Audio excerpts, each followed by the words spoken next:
आज आपण polar solvent आणि नॉन पोलार सॉल्व्हंट म्हणजे काय हे एकदम सोप्या भाषेमध्ये शिकणार आहे.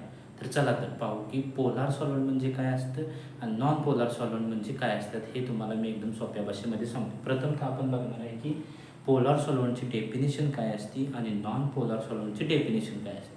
तर पहिल्यांदा बघितलं तर काय की पोलार सॉल्व्हंट म्हणजे polar solvent consist of molecules with partial charges plus and minus due to asymmetrical structure or high electronegative atoms.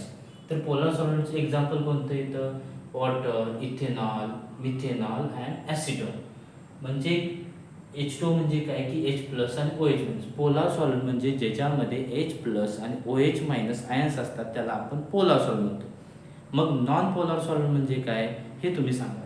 Non polar solvent म्हणजे non polar solvent have no permanent partial charges or dipole favoring a symmetric structure with similar electronegativity between atoms. म्हणजे त्याच्यामध्ये repulsion असतं. H plus आणि OH minus ions नसतात त्यांना आपण non पोलर्स म्हणतो. मग त्याचं एक्झाम्पल काय असतं? तर एक्झाम्पल असतं की हेक्झेन, बेन्झीन, टोलिन, क्लोरोफॉर्म हे नॉन पोलर सॉल्व्हंटचे एक्झाम्पल आहेत. बरोबर. तर नॉन पोलार आणि पोलारमध्ये डिफरन्स काय असतो हे आपण पाहू.